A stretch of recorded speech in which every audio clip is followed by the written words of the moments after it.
वर्षों पहले रामपुर के एक छोटे से गांव में दो भाई बहन रहते थे।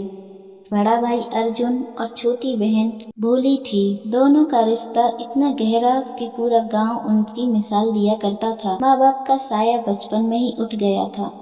अर्जुन ने अपनी पढ़ाई छोड़ दी और खेत में मजदूरी करके अपनी छोटी बहन भोली को पढ़ाया लिखाया।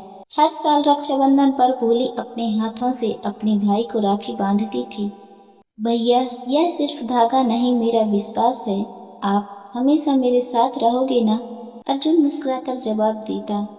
और तू मेरा गर्व है भोली। जब तक मेरी सांसें चलेंगी तुझे कोई दुख नहीं होने दूंगा। समय बीतता गया।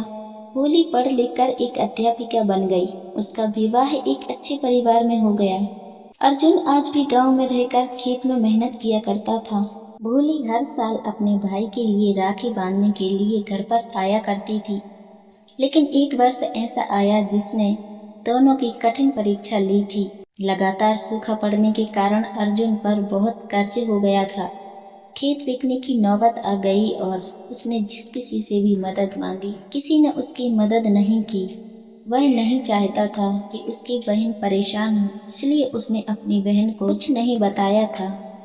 कर्जदार उसके घर आने लगते हैं और वह इससे परेशान होकर वह अपने खेत बेच देता है। तो किसी रिश्तेदार से पता चलता है कि उसके भाई पर बहुत बड़ी मुसीबत आ गई है। रक्षाबंधन आने में केवल 3 दिन ही बाकी थे। उसने बिना किसी को बताए अपने गहने को एक सोनार के यहाँ बेच दिया और पैसे लेकर मायके पहुंची। रक्षाबंधन वाले दिन उसने पहले की तरह मुस्कुराते हुए राखी बांधी, तिलक लगाया और आरती उतारी। भाई की लंबी उम्र की प्रार्थना की। अर्जुन ने जेब में से केवल 101 रुपये निकालकर अपनी बहन की हथेली पर रख दिए और घर में चल रही परेशानियां अपनी बहन को कुछ भी नहीं बताई। उसका चेहरा उतरा हुआ था, लेकिन चेहरे पर बनावट मुस्कान अपनी बहन को बाकायदा दिखा रहा था। उसके घर में खाने के लिए भी कुछ भी नहीं था। वह किसी पड़ोस के यहाँ से कुछ मांगकर लाया, क्योंकि वह अपनी बहन को भूखा नहीं रख सकता था। बचपन से जिसने अपनी बहन को पाल पोस कर इतना बड़ा किया था, आज राखी के दिन वही भाई अपनी बहन को भूखा कैसे रख सकता है। इसलिए उसने पड़ोस में जाकर कुछ चावल मांग लाता है और उसकी खीर बना देता है। जब भोली घर में जाती है तो रसोई में कुछ भी सामान ना देखकर उसकी आंखों में से आंसू नदी की तरह बहने लगते हैं और वह घर की स्थिति देखकर शर्मसार हो जाती है। वह अपने भाई के यहाँ जाती है और उससे गले से लिपट कर रोने लगती है और कहती है कि आपने मुझे बचपन से ही माँ पिता की तरह संभाला है, पढ़ाया लिखाया और मुझे एक अध्यापिका बनाया है। यदि आप पर कोई मुसीबत आती है तो मुझे बताना चाहिए आपको। मेरा फर्ज है कि मैं आपका साथ दूं, लेकिन आपने मुझे क्यों नहीं बताया है?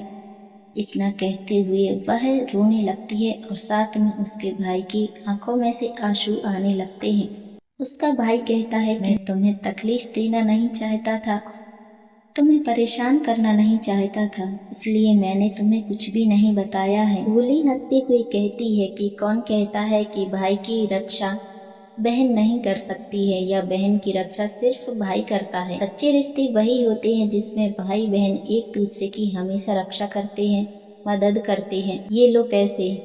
भोली अपने जो गहने बेचकर पैसा लाई थी वह अपने भाई को देती है और कहती है कि इसमें सारा पैसा है, इससे आप अपनी जमीन ले सकते हैं, क्योंकि वह हमारे माँ पिताजी की आखिरी निशानी है।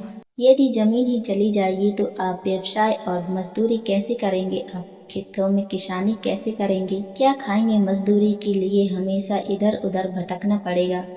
और मैं नहीं चाहती हूँ कि मेरा भाई दर बदर की ठोकरें खाए, जिसने मुझे पाला पोसा है और इतना बड़ा किया है। आज मैं उस भाई के लिए अकेला कैसे छोड़ सकती हूँ? अर्जुन मुस्कुराता है और भोली से पैसे लेकर सूदखोरों के यहाँ जाता है और सारी रकम चुकाकर अपनी जमीन वापस ले लेता है और दोनों हंसी खुशी रहने लगते हैं। अर्जुन कुछ दिन बाद अपनी बहन को विदा करते हुए कहता है कि भगवान ऐसी बहन सबको दे, लेकिन भोली कहती है कि हे भगवान, ऐसा भाई हर बहन को मिलना चाहिए जो कि अपनी खुशियां कुर्बान कर कर अपनी बहन के विषय में सोचता है।